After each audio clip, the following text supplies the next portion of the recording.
Hey guys, my name is KJOS and welcome to another episode of 5 Best and 5 Worst Features. And today we're going to be looking at the Apple HomePod Mini.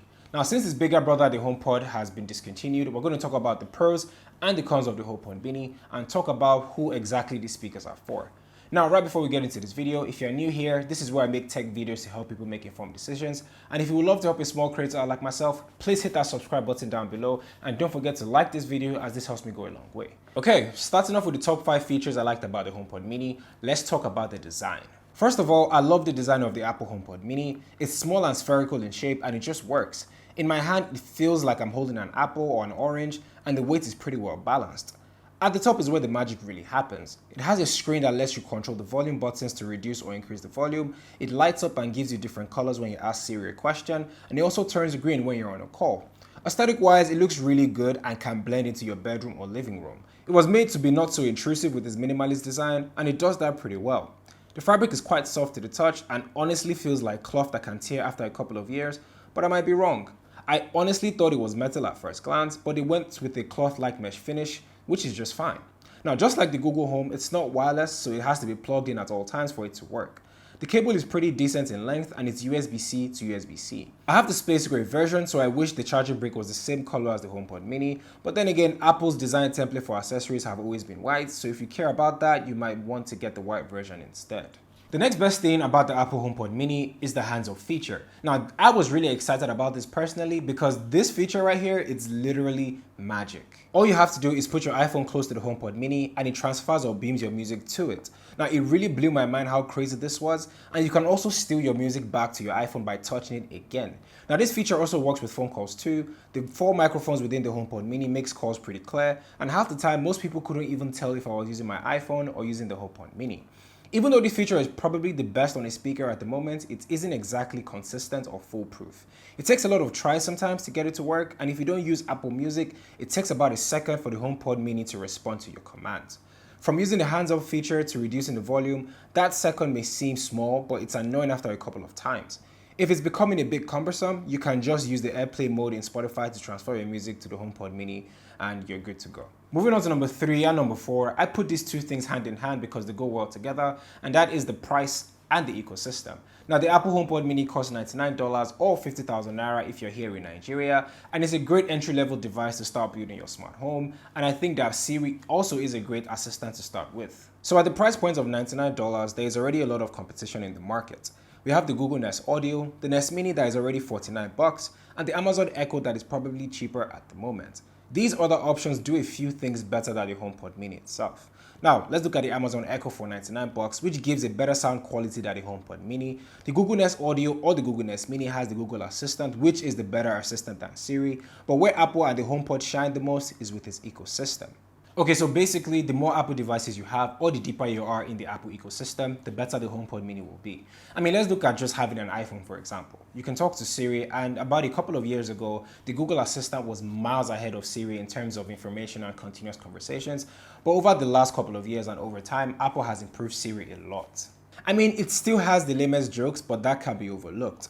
You can ask Siri to do lots more, like tell you the news, set multiple timers on your HomePod Mini, and like I said earlier, you can take calls if you're on the same Wi-Fi network. If you then add Apple Music to the mix, it becomes even more useful. You can ask it to play certain playlists as well as add a random song to your library.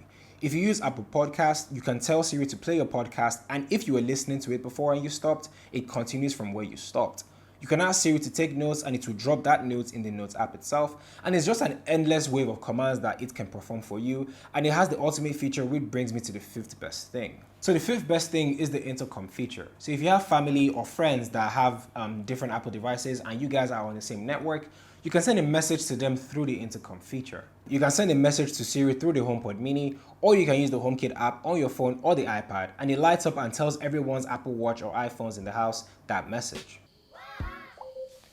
Okay, everybody needs to start getting ready. It's almost time.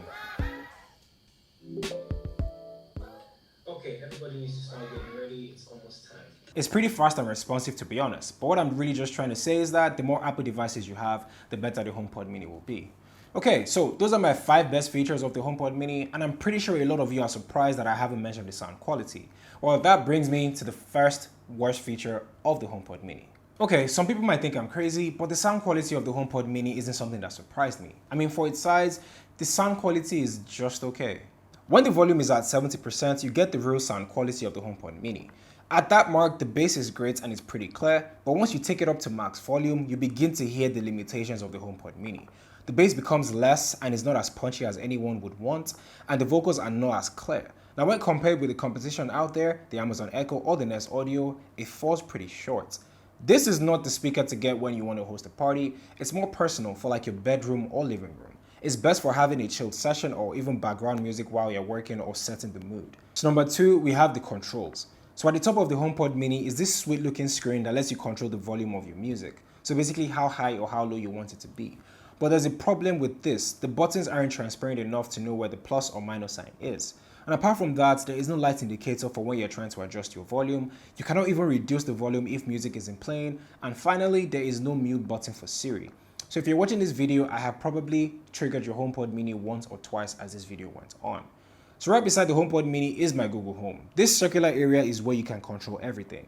Now you're adjusting the volume in a clockwise or anti-clockwise manner, and it shows an indicator of this action being done, as well as the volume or limit of your volume at the time.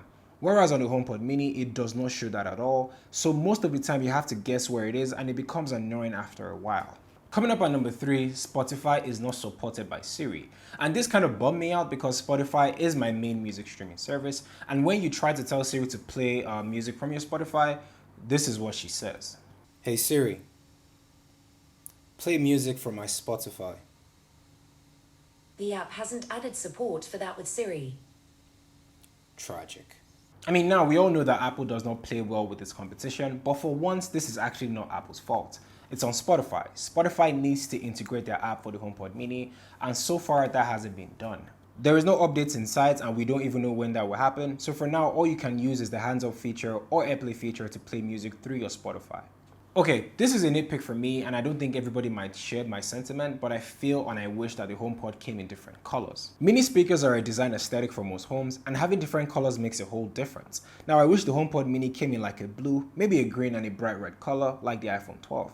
Now, the Google Nest Audio has at least 5 colors to choose from, and that gives the consumer a reason to go for them. Then again, black and white are kind of like the design template for Apple, and I don't think that is going to change anytime soon. And the fifth and final thing about the HomePod mini is Siri. As much as Siri has improved over the years, it still feels left behind when compared with the other assistants that are out there. Now, take the Amazon Echo for example. It has 100,000 skills, and I don't think Siri is going to catch up to that anytime soon. I've had situations where Siri does not respond to my command, or it says it does not even understand it, which makes it pretty hard when you compare them with other devices that I've mentioned.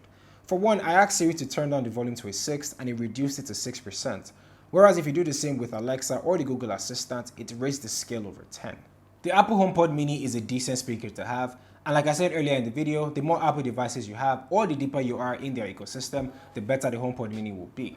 And for the price of $99, it's a no-brainer to have.